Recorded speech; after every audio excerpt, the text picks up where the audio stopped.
Halo pemirsa, sahabat pemirsa, selamat berjumpa kembali dengan saya Argo Pratomo Nugroho.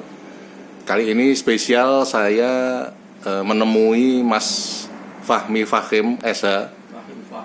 Fahim Fahmi SH.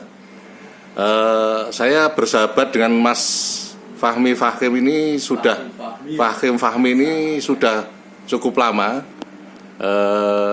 Namun lama tidak ketemu juga, dan sekarang saya sengaja menemui Mas Fahim. Selamat berjumpa Mas Fahmi atau Mas Fahim saya manggilnya. Pak Argo. Oh, iya.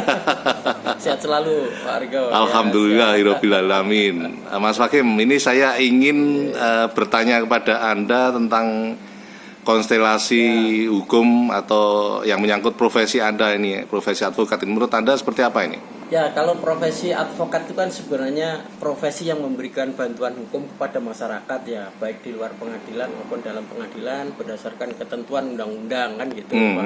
Yeah. Banyak undang-undang yang merujuk pada profesi advokat dan bantuan hukum itu sendiri. Namun pada akhir-akhir ini memang banyak kritik terhadap profesi advokat itu sendiri. Ya, satu sisi mengalami anomali, Pak Argo. Iya. Gejala yang aneh itu dalam arti gini, pada saat profesi sebagai pembela masyarakat, ya, dan kliennya itu sering justru mendapatkan kekerasan dan ancaman. Oh gitu ya? Bahkan bullying dan sebagainya. Iya. Ini disebabkan juga oleh perilaku dan kepribadian advokat itu pada saat menjalankan profesi. Iya. Tetapi juga anomali itu pada saat menyandang status sebagai profesi yang terhormat dan mulia, justru advokat itu yang terjadi adalah malpraktek dan lain sebagainya, terus kemudian melanggar etika profesi, terus kemudian ketidakjujuran, merekayasa perkara dan lain sebagainya, kanan kiri oke.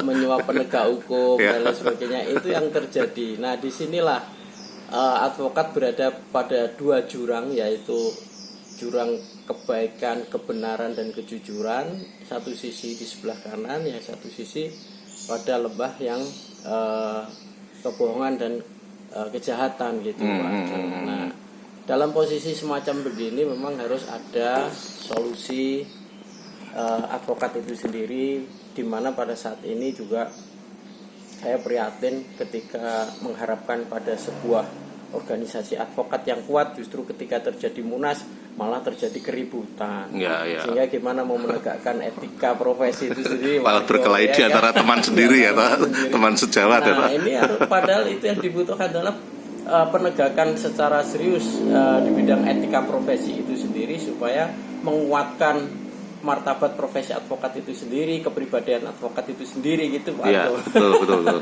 Justru karena itu saya itu sangat tertarik untuk istilahnya membuat dialektika semacam ini, Mas. Karena kan bagaimanapun juga ini kan kita butuhkan. Artinya secara faktual profesi advokat itu sebetulnya kan profesi sangat terhormat. Iya, betul. Saya melihat di Amerika Serikat itu profesi lawyer itu termasuk profesi yang sangat prestisius itu. Iya. Artinya di negara demokrasi memang profesi seperti ini itu sangat penting sekali. Itu menurut Anda seperti apa ini? Betul sekali. Kalau di luar negeri memang profesi advokat itu profesi yang terhormat. Dia dikaitkan dengan selalu berhadapan dengan kekuasaan. Dikaitkan dengan pertumbuhan demokrasi, kemajuan negara. Ukurannya, jadi profesi advokat itu sendiri independen dan mandiri, tidak terkait dengan yudikatif maupun eksekutif. Jadi betul-betul dia membela hak-hak masyarakat itu sendiri. Ketika masyarakat itu mengalami penekanan, mengalami penindasan, pressure dari sebuah kekuasaan, sehingga kesadaran masyarakat yang sudah tidak membutuhkan lagi misalnya penyadaran hukum, di saat masyarakat itu sudah sadar, maka itu akan mengikuti kemajuan demokrasi, politik, kemajuan masyarakat dan sebagainya. Itu akan tumbuh profesi itu dengan didukung oleh pertumbuhan ekonomi dan sebagainya itu. Tapi kalau di sini advokat pengacara justru jadi anomali tadi yang saya sampaikan. Iya, betul. Kalau dari Anda sendiri, artinya melihat faktual atau sekarang ini profesi advokat kondisinya seperti sekarang ini, paling tidak yang Anda lakukan nanti seperti apa, Mas? Kalau saya lakukan ya, karena saya ini sudah tidak berada, ya saya cuma penasehat di suatu organisasi advokat dan sekarang banyak gitu. Saran saya ya ada revisi undang-undang advokat, ini mendesak ya, krusial bagi saya. Terus yang kedua adalah yaitu mengembalikan pada posisi advokat itu sebagai pembela masyarakat, membela kebenaran dan keadilan, penegak hukum dan keadilan. Jadi direposisi ya? Direposisi, dikembalikan kepada posisi yang fungsi dan peran advokat. Dulu Anan Buyung Nasution aja betul, bisa ya? Memberikan bantuan hukum cuma-cuma. Itu kan sudah dianukan ke undang-undang dan sebagainya gitu. Makanya saya ini kadang-kadang ya menjalankan profesi advokat. Sebenarnya yang terjadi saat ini kan ya ini maaf ya, terjadi bullying pada saat advokat itu sendiri, profesi advokat itu memburu ketenaran, pamer kekayaan dan sebagainya. Ini justru menjadi satu hal yang tidak produktif dan akan merusak citra advokat itu sendiri, Pak Argo. Gitu. Dan dalam prakteknya sering dalam kekerasan juga itu ya. Malah jadi tersangka korupsi, rekayasa, saya sampaikan kan gitu. Itu satu hal yang anomali menurut saya. Ya.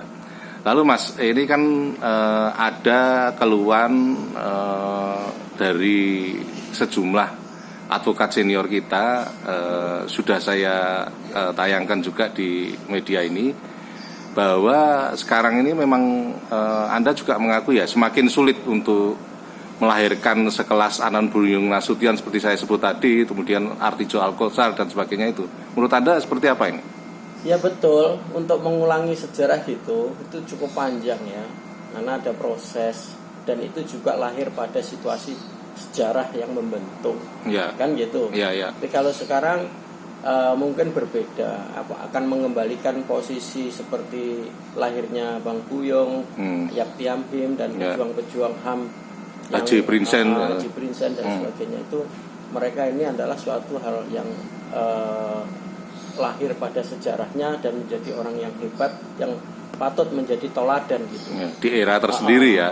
Bagi saya kewajiban saya ya, kalau saya nggak bisa mencapai pada derajat seperti mereka ya, kita bisa mengkader, bisa memberikan masukan-masukan kepada junior-junior kita agar supaya ini loh ada sejarah advokat yang bisa dijadikan sebagai teladan. Mereka adalah pejuang-pejuang advokat dan advokat-advokat pejuang ya seperti mereka ini. Dan saya ini sejauh ini ya berusaha mengikuti, meneladani yang sudah ada itu.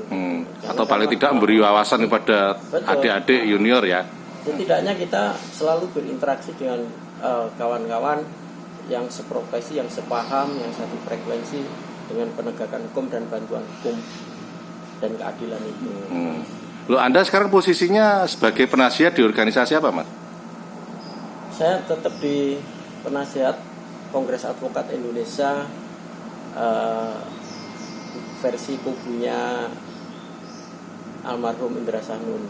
Indra Sanun Lubis ya. Untuk DIY ya? Iya, untuk DIY. Oke. Terakhir Mas, saya ingin tahu harapan Anda ke depan dengan profesi ini nanti seperti apa, Mas? Harapan profesi ini harus tadi saya bilang itu harus dikembalikan pada posisi dan peran advokat. Terus kemudian undang-undang advokat itu kalau bisa direvisi.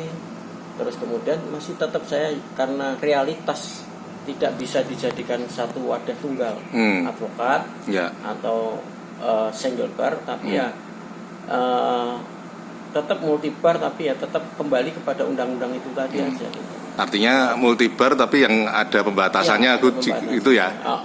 Tidak lalu semakin banyak sekali ya. Sekarang ini 100 lebih katanya itu. Itu juga akan merugikan masyarakat dalam arti profesi ya, setidaknya penegakan etika profesi, kode etika profesi itu satu wadah itu paling tidak. Kita juga dengan teman-teman sedang menyuarakan itu juga kan. Oh, dari sisi profesi satu wadah ya. Jadi penegakan kode etiknya. Penegakan kode etiknya ya. Dewan Etik Nasional itu loh, semacam itu ya. Paling tidak itu. Oke, terima kasih Mas Fahmi Fakim atau Fakim Fahmi. Fakim Fahmi ya. Iya. Oke, terima kasih Mas. Nah pemirsa, akhirnya saya Argo Pratomo Nugroho, terima kasih atas perhatian Anda. Sampai jumpa.